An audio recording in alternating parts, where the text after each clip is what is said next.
Hey, Matt here with Redwood Defense. How you doing? All right, what we're going to talk about today. Hold on, let me get some water first, and then I'll tell you. What we're going to talk about today, some of it's going to seem kind of basic to some of you, and some of it hopefully will be informative to some of you. I really wanted to talk about ARs, and then that got me into the ARs that I have in the shop, and then that got me into the different chambering of ARs. And there was one specific chambering that I wanted to talk about because I get a lot of questions about it when I take my rifles to shows and stuff like that. So I thought, okay, maybe I'll do a video on it, and maybe that'll help some people out. So we're going to talk about some basic stuff, and then we're going to move up into a little bit more interesting stuff. So just kind of bear with me. And, you know, yeah, I'm speaking in generalities here mostly, but you know, some cases are going to be different than others, so I'm sure there are exceptions to the rules. So please try not to beat me over the head with it. But I think I'm pretty much covering the basics here in a good way that people can understand. So, all right. When you have a rifle or a pistol, we're going to talk about rifles today. We're going to stick with rifles because that's you know, ARs is what led me down this path. So I'm going to stick with rifles. All right. Matter of fact, here's one. Right here, and we're going to talk about it. So when you look at this rifle, you see it's got a lot of different parts. The two parts that we're going to be talking about, the main parts, number one is the receiver, which is this part. Number two is the barrel, which is the part that's actually inside this handguard. You can't see it. But if you were to take this handguard off, it would just be sitting there. It's a naked tube or whatever. Now, if you were to split this AR, and pull this down and take it, you can see the barrel in there. Usually the barrel screws in, or it's pressed in, or there has a barrel washer or a barrel nut or something, a castle nut in there holding it in. So all that's different. But what we're going to be talking about mainly is the receiver, mostly the barrel. Right here in the barrel, right where it hits the receiver, there's part of the barrel that's called a chamber. Okay, you probably know this. Like I said, I'm just repeating some of the basic stuff. All right, the chamber is where all the good stuff happens. The chamber is what's really specific. A lot of stuff in rifles, and you can change stuff in and out. You can, especially ARs, I mean how modular they are. You can change your uppers, you can change your lowers and all that stuff. But whatever it is, your upper has to be chambered for whatever round that you're looking for. All right, they're very specific for the most part. So, all right, what is the chamber? The chamber is the place where the cartridge sits when it is loaded into the weapon. When the weapon is ready to fire, there's a round in the chamber. You've heard that a million times. So what the chamber does is it supports the cartridge, and it is where everything happens. When you have a round, there's four parts to this cartridge. There's the primer, there's the case, there's the projectile, which is right here, and there's the propellant, which is inside here. You can't see it. What happens when you fire a round? The firing pin hits the primer ignites. That ignition ignites the propellant inside this case. The case gets hot. There's a controlled explosion going on inside this piece of brass. The brass expands a little bit. The gas builds up, and there's pressure that builds up, kind of like if you throw a Coke can on the floor. Sometimes it'll bust open and go everywhere. Sometimes it won't, but it'll bulge. You'll see it. You throw a Coke can on the floor, and I'm not recommending you do that. But if it'll do that. Well, all that pressure is in that Coke can, and it's looking for a place to come out. So that's what happens to the brass. It expands a little bit. All this pressure's in here. And it blows, it pushes really this propellant, this projectile, the bullet itself, out of this case into the barrel where it matches, where it meets the rifling in the barrel. The rifling in the barrel is used to stabilize the bullet while it's traveling, and that enables you to have more accuracy and enables the bullet to go further without flipping, basically. You know, rifles and long ago used to be smoothbore, and some still are today. but it was discovered at some point that rifling significantly increases the accuracy of your weapon. That's what it's for. It makes this projectile spin rapidly, and as it goes downrange, then it's a lot more accurate. So inside the chamber, you've got this miniature controlled explosion going on that all happens in the blink of an eye. Like I said, the brass expands a little bit. It does contract slightly, but it mostly expands because that explosion is going on. That's why brass is such a good cartridge case, because brass is pliable, malleable. It bends and it comes back, and you can resize it, and then it blows up again, and then you can resize it, and it takes a lot of abuse. There's a lot of steel case ammo out there right now, and the problem with that is steel is not near as pliable as brass is, and the same thing happens inside.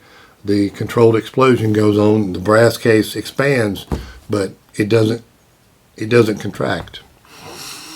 And inside the chamber, that can cause a problem. Why does that cause a problem? Because chambers are created very specifically for whatever round you're dealing with, all right? They're cut to a certain dimension. There are standards for every cartridge, and that standard accounts for the fact that the brass case expands a little bit. When you got a steel case and it expands and it doesn't move, it doesn't do anything else, it's more prone to stick. The brass, well, it contracts slightly, makes it easier to eject the case, extract the fired case out of the chamber and eject it. Steel case, sometimes you'll have problems extracting the case because once the steel expands, it doesn't want to do anything else, and it gets stuck in the chamber, and that's why it won't come out. That's kind of an aside as far as what we're talking about, but that is something that happens. Inside the chamber, there's also an area, when this is sitting in the chamber, there's also an area between where the rifling and the barrel sits and where the end of this projectile is. It doesn't just automatically fit up in the barrel to hit the rifling of the barrel. There may be a gap. There may be that's a subject of debate among reloaders and has been for years. Different loads work different ways. But generally, this is going to sit, let's say, just for fun, this is going to be sitting in the chamber, and it's going to be right here at the rifling, so that when the projectile does leave the case, it immediately contacts the rifling of the barrel and starts to be spun, and so it can be more accurate, okay? If your chamber's not cut right, well, let's say you have a gap. Let's say you back this up 1/1000th of an inch or something or two. It doesn't sound like much, but now all of a sudden you've got this controlled explosion going on. You're spitting this projectile out, and it has 1/1000th of an inch where it's just kind of free floating there for just a second before it hits the rifling and is stabilized. Well, you don't know what that projectile is going to do. It may go straight. It may go wobbly. It may go up or down a little bit. You have no control over what that projectile is doing in that tiny amount of space between when it's coming out of the cartridge case, out of the chamber, before it hits the rifling. That measurement has to be pretty precise. And again, the entire chamber has to be fairly precise to match, to be able to work with the whatever round you're dealing with. All right. Now, there are two things you need to think about in this situation. Number one is, would you rather have something that's really, really forgiving and doesn't care what kind of ammo you're shooting and just shoots everything and has no problems, or would you rather be really, really, really accurate? And, if you have accuracy on this end and performance on this end, eventually there will be a middle ground somewhere. That's what most chambers are made for. Most chambers are the specifications are so that you have an equal amount of performance and accuracy, okay? Because you don't want something that's not going to be feeding everything, but you don't want a rifle that's not going to hit anything that you aim at either. Some chambers are done a little bit differently. AK-47 comes to mind. It's a loose chamber. excuse me, it's a looser chamber because they want the AK-47 to be able to feed at any given time, regardless of the ammo, regardless of the conditions. And so the chamber is a little bit more forgiving than an AR, which is really created to function all the time, but the accuracy is more important with the AR than it is an AK. That's just the way it works. Excuse me. So all right, so now we've talked about that. So now you know there's a gap in between where the bullet hits the rifle and when it's chambered. All right, so why did I go over all this stuff? Why did I just waste 10 minutes of your life? Because one of the questions I get asked a lot is what's the difference between 5.56 and 2.23 when I'm talking about ARs? And you need to know that stuff in order to answer that question. Here I have, and I've been holding them up interchangeably. One of these is a 2.23 and one of these is a 5.56. And I wish you could see it, but you can't. Actually, one of them is a little shorter than the other, but I think that's just the method of the bullet may be a little different.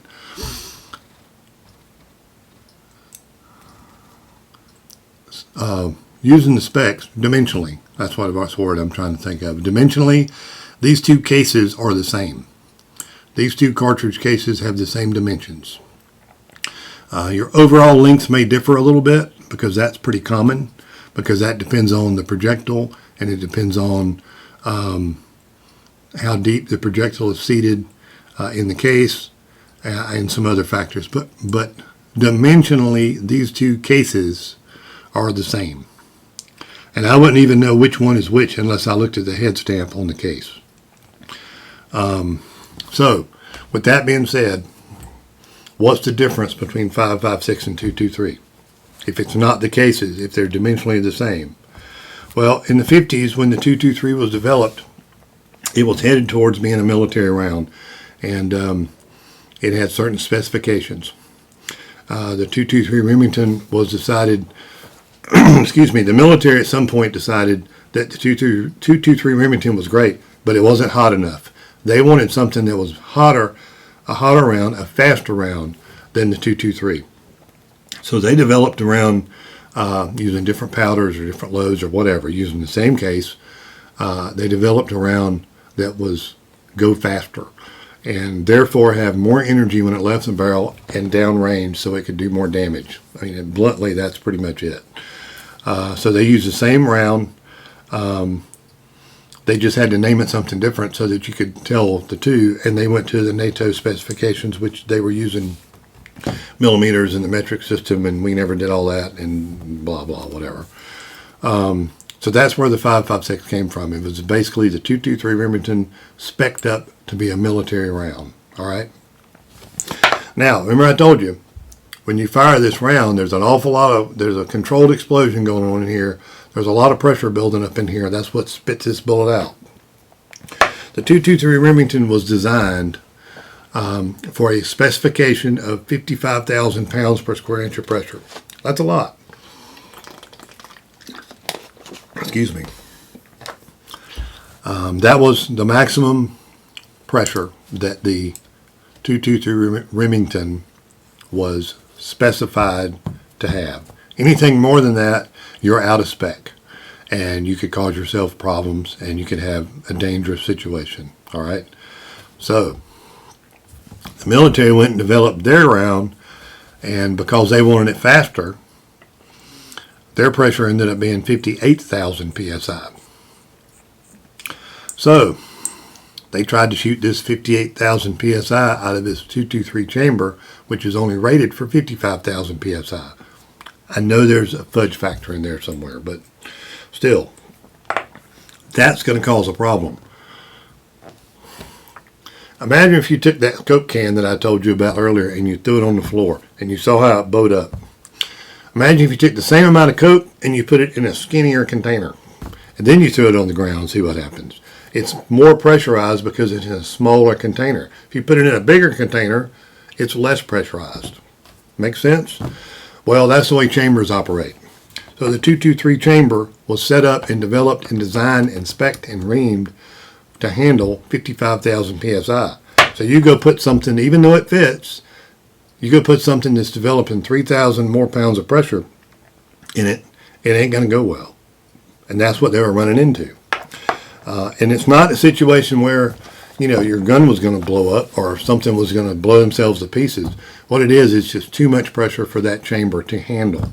And so small things would probably go wrong for a long period of time before anything drastic happened, like it could blow up in your face. It could. I'm telling you, the chance is there, but it's slight.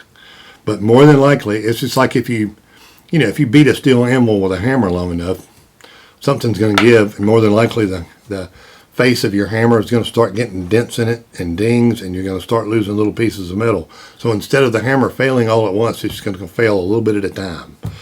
Same difference. So they had this round that was more powerful than a .223, so they had to redesign the chamber. So in order to handle the expanded pressures of the 5.56, they redesigned the chambering of the .223, and they made it a little bit longer. I think it's like 125 thousandths. That doesn't sound like a lot, but it is a lot. So they made this chamber longer so that when this controlled explosion happened here, when this round was fired, it had a little bit more space to dissipate that pressure. The brass could change a little bit more. It was a little bit longer. It just worked better for the 5.56. So now you've got these two cartridges, and they're dimensionally the same, except one of those chambers is longer than the other. All right. Here's where we get to the good part. One of two good parts. Sorry, my throat's dry today. This is when we get to part one of the good part. So you have a rifle that's chambered in 5.56.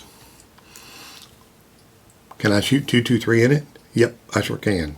Can I shoot 5.56 in it? Of course I can. Because the chamber's long enough to handle this higher pressure round. But you can also shoot this lower pressure round in it. And what's going to happen, because this chamber is a little bit longer, because it was designed for 5.56, this bullet is going to sit a little bit back further from the rifling. And so then you have your possibility when here's the bullet and it's coming out of the round, being pushed towards the rifle in the barrel, and you don't know what it's doing. It may wobble, it may go straight, it may go up and down a little bit, but there's that tiny little bit of space, 125 thousandths, before it reaches the rifling. It could be a little bit more or less than that, depending on how the load is, if you load it yourself, and depending on the particular round itself, manufacturer and that kind of thing. But dimensionally, there is a little bit of space there.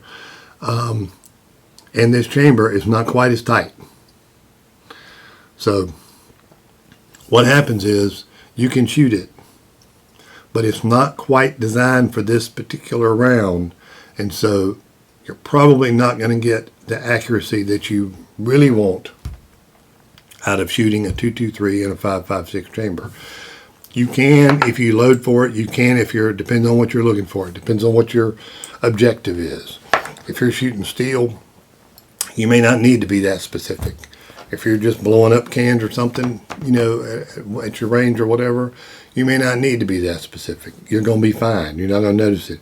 If you're a precision shooter, and especially if you're shooting at longer distances, you're going to notice it. So that is why you can shoot .223 in a 5.56 chamber, but it won't shoot as well. All right. So now, conversely, you have a rifle. I have a Mini 14 made in the 90s. It's chambered for .223. So I can chamber either one of these in there. But it's not created, it wasn't set up for the higher pressures of the 5.56. And if I keep shooting it in there, eventually I'm going to see things that are going to start breaking. It's just not created for that. So if it's a .223 chambered rifle, then you need to stick to .223 shooting in it. Okay? All right, so you can shoot .223 in a 5.56, but you can't shoot, or you shouldn't shoot 5.56 in a .223. Okay, so you got that part. So now we know about chambers, and now we know about 5.56s and .223s, and now we know why there's a difference in the chambers, and now we know why you can't get quite as good of an accuracy with 223 Remington in a 5.56 chamber. All right. Now we get into part 2 of the good part. And this is what led me to this video in the first place. Some point, and I don't know when this was, I've forgotten. I used to know. There was a fellow named Bill Wylde, W-Y-L-D-E. And he was playing around with one of these ARs, and he was playing around with these different chambers. And he noticed that, and that was an accepted fact. You can't get the same accuracy out of a 223 when you're shooting it out of a 5.56 chambered rifle. And he said, I wonder why nobody's done anything to fix that. I guess I will. And he did. And he created a chamber that was chambered good enough for the 5.56 to handle the pressure, but it wasn't quite as long to be too long for the 223. All right, he developed a hybrid chambering, and when he worked with his and did his experiments and did his testing, and he'd ream a little bit different, and he'd do some testing. This is how I imagine he did it. He came up with a chamber and he called it the 223 Wylde, obviously because that was his name. Now you're going to see rifles chambered in 223 Wylde, and you're going to say, wow, what is that?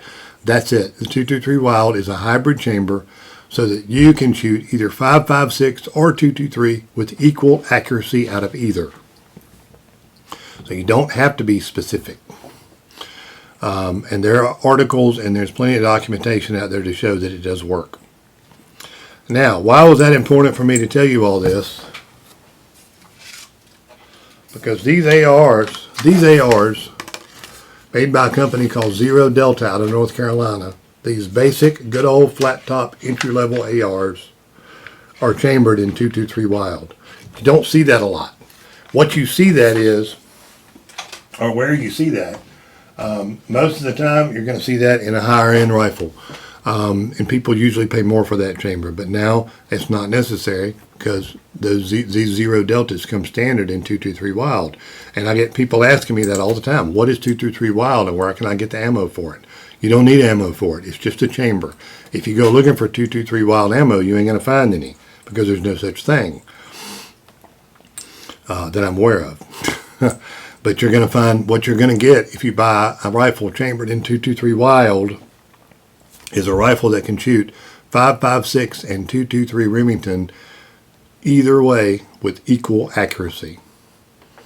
And if you reload, then you can play with that even more, and you can get even better accuracy out of it than you can if you just bought factory ammo. So, all right. So that was a lot of explanation to get to my eventual point of what the 223 Wylde is and why it's a good thing to have. So if you see a rifle chambered in 223 Wylde, you're not going to be losing anything. You're going to be gaining because you're going to get a little bit more interchangeability and accuracy with your ammo. So keep that in mind. So I hope this was educational or informative. Just something that I thought maybe some of you might like to know. So I appreciate you watching this video. Thank you very much for your time. Please subscribe. I got new videos coming. I promise I do. I've been saying that for a year and a half, and I ain't done it yet. But I'm really starting to get them out now. I've got a lot of stuff to do, a lot of videos to set up. So please subscribe, refer them to your friends. If you have any questions or comments, please do comment in the comment section of the video, or send me hit me up on Facebook, my website redrootdefense.com. Fill out a comment, a contact card, and I'll get back with you. I'm going to try to start sending out better emails so that you can, if you go on my contacts, you'll get my emails. I'm on Facebook, Instagram, Threads. So I'm online, so you can ping me. I'm here in the shop a lot, so feel free to call me anytime. I'll be happy to talk to you. Till I see you again, thanks for watching. I appreciate your time. Y'all have a really good day. See you later.